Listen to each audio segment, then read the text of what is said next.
Di Photoshop sendiri itu kan ada banyak efek ya. Jadi kalau misalkan satu persatu kita bahas, itu tentu akan memakan waktu yang banyak. Jadi ini saya share beberapa efek yang sering digunakan. Pada intinya ada 3 ya, yaitu efek yang digunakan untuk adjustment gambar, mulai dari level, curve, hue saturation, mengubah gambar, menaikkan intensitas cahaya maupun menurunkan, dan seterusnya. Kemudian berikutnya adalah di filter. Nah, filter ini seperti blur, liquify, noise, sharpen, dan seterusnya. Ini juga termasuk efek-efek yang akan sering digunakan di Adobe Photoshop. Yang berikutnya adalah add layer mask di sini ya. Nah, ada bevel, ada stroke, ada shadow, dan seterusnya. Nah, baik, saya coba untuk praktekkan yang di bagian adjustment ini. Di bagian adjustment ini kan banyak sekali ya teman-teman, tetapi pada intinya ini adalah efek yang biasanya digunakan oleh para fotografer profesional atau editing gambar profesional. Ini berkaitan dengan foto ya. Contohnya saya pilih level. Nah, level ini kalau Anda lihat di bagian sini kan ada 3 titik ya. Ada black point, gray point, dan white point. Black point itu digunakan untuk mengadjustment atau menaikkan intensitas warna gelap pada objek. Kemudian kalau white point berarti meningkatkan intensitas warna cerah pada gambar tersebut. Kalau gray berarti keduanya. Nah, kita bisa adjust seperti ini. Ciri-ciri dari gambar yang perlu di-adjust adalah ketika grafiknya itu tidak langsung naik seperti ini. Nah, kalau ini sudah lumayan bagus ya. Jadi kalau white point-nya berarti sudah oke. Tapi kalau ini berarti black point-nya atau area gelapnya kurang bagus karena tidak langsung naik histogramnya. Nah, maka dari itu kita adjust dengan cara menggeser black point ini ke titik pertama kali histogram naik seperti ini.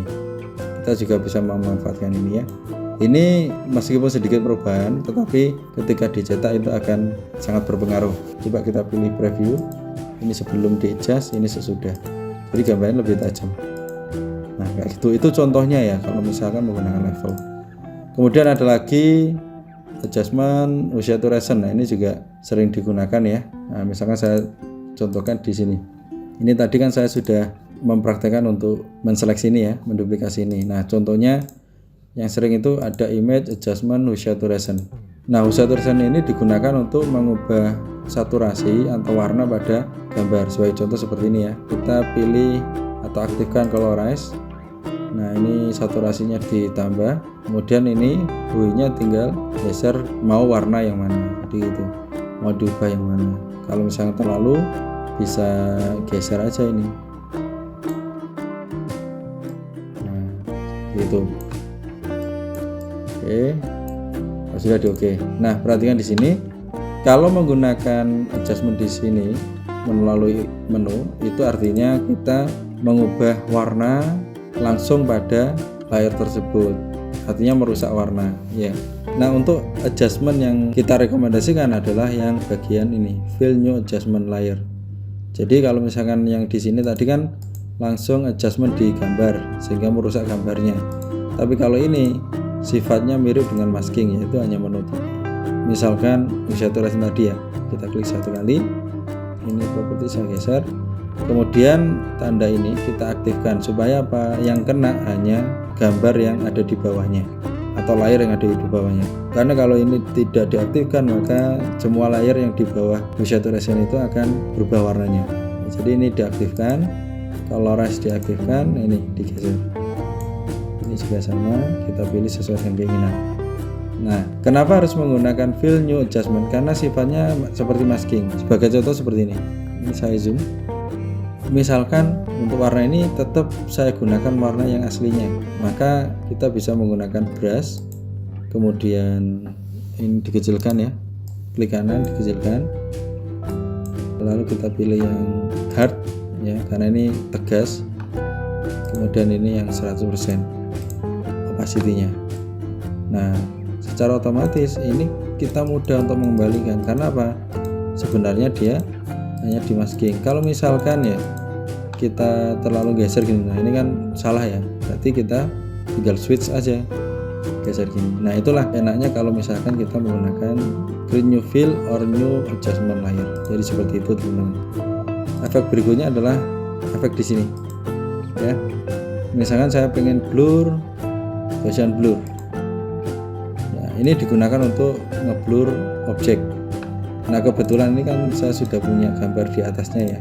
Jadi saya pengen ngeblur di bagian backgroundnya. Maka kita tinggal pilih filter, blur, Gaussian blur misalnya gitu. Ini tinggal digeser aja radiusnya. Perhatikan, nah ini ngeblur. Ya. Nah, ini sebelum sudah. Jadi gitu teman-teman, ini adalah efek filter. Atau bisa juga Anda gunakan filter. Kemudian di sini ada blur, motion blur. Ya, jadi ini tinggal geser aja. Nah, kemudian ini geser sesuai dengan keinginan arahnya ya. Nah, sudah ada oke. Nah, itu adalah teknik penggunaan efek adjustment dan filter. Berikutnya adalah efek ini, layer style. Ketika kita klik, misalkan kita pengen ada shadow atau bayangan, pilih drop shadow, kita geser ya. Nah, kemudian kita atur nih drop shadownya, distance-nya, kemudian spread-nya, lalu size-nya. Nah, kita bisa atur, kemudian opacity-nya diatur juga bisa ya. Angle-nya bisa juga, mau dari arah mana bayangannya itu bisa. Itu adalah contoh penggunaan layer style. Nah, biasanya layer style ini akan sering kita gunakan di teks. Nah, mungkin nanti kalau sudah oke ya. Nah, nanti akan saya praktekkan lebih dalam di pembuatan teks untuk layer style. Baik, saya kira itu teman-teman untuk beberapa pengaturan efek di Adobe Photoshop. Sebenarnya banyak sekali teman-teman, silahkan nanti dieksplor lagi karena memang waktunya tidak banyak, maka ini saya tunjukkan beberapa efek yang sering digunakan di Adobe Photoshop. Saya kira cukup untuk materi ini, kita lanjutkan di materi berikutnya. Terima kasih.